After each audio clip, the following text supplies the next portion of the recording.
argues that militant anti-fascism is a reasonable, historically informed response to the fascist threat that persisted after 1945, and that has become especially menacing in recent years. You may not walk away from this book a convinced anti-fascist, but at least you will understand that anti-fascism is a legitimate political tradition growing out of a century of global struggle.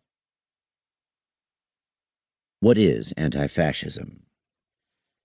Before analyzing anti-fascism, we must first briefly examine fascism. More than perhaps any other mode of politics, fascism is notoriously difficult to pin down. The challenge of defining fascism stems from the fact that it began as a charismatic movement united by an experience of faith in direct opposition to rationality and the standard constraints of ideological precision. Mussolini explained that his movement did not feel tied to any particular doctrinal form. Our myth is the nation, he asserted, and to this myth, to this grandeur, we subordinate all the rest. As historian Robert Paxton argued, fascists reject any universal value other than the success of chosen peoples in a Darwinian struggle for primacy. Even the party platforms that fascists put forward between the world wars were usually twisted or jettisoned entirely when the exigencies of the pursuit of power made those interwar fascists uneasy bedfellows with traditional conservatives. Left fascist rhetoric about defending the working class against the capitalist elite was often among the first of their values to be discarded.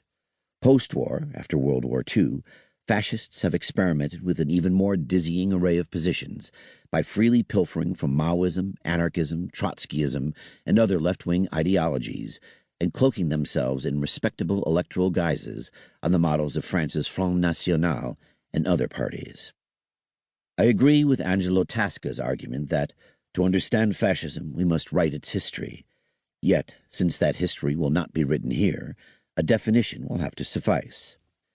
Paxton defines fascism as a form of political behavior marked by obsessive preoccupation with community decline, humiliation, or victimhood, and by compensatory cults of unity, energy, and purity, in which a mass-based party of committed nationalist militants, working in uneasy but effective collaboration with traditional elites, abandons democratic liberties and pursues with redemptive violence and without ethical or legal restraints goals of internal cleansing and external expansion. When compared to the challenges of defining fascism, getting a handle on anti-fascism may seem like an easy task at first glance. After all, literally, it is simply opposition to fascism. Some historians have used this literal minimalist definition to describe as anti-fascist a wide variety of historical actors, including liberals, conservatives, and others, who combated fascist regimes prior to 1945. Yet the reduction of the term to a mere negation obscures an understanding of anti-fascism as a method of politics, a locus of individual and group self-identification, and a transnational movement that adapted pre-existing socialist, anarchist, and communist currents to a sudden need to react to the fascist menace. This political interpretation transcends the flattening dynamics of reducing anti-fascism to the simple negation of fascism by highlighting the strategic, cultural, and ideological foundation from which socialists of all stripes have fought back. Yet even within the left, debates have raged between many socialist and communist parties, anti-racist NGOs, and others who have advocated a legalistic pursuit of anti-racist or anti-fascist legislation, and those who have defended a confrontational, direct action strategy of disrupting fascist organizing. These two perspectives have not always been mutually exclusive, and some anti-fascists have turned to the latter opposition after the failure of the former.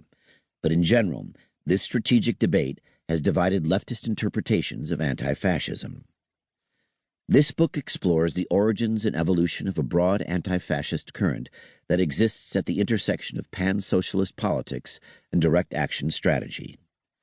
This tendency is often called radical anti-fascism in France, autonomous anti-fascism in Germany, and militant anti-fascism in the United States, the UK, and Italy, among today's Antifa, the shorthand for anti-fascist in many languages. At the heart of the anti-fascist outlook is a rejection of the classical liberal phrase incorrectly ascribed to Voltaire that, "I disapprove of what you say, but I will defend to the death your right to say it."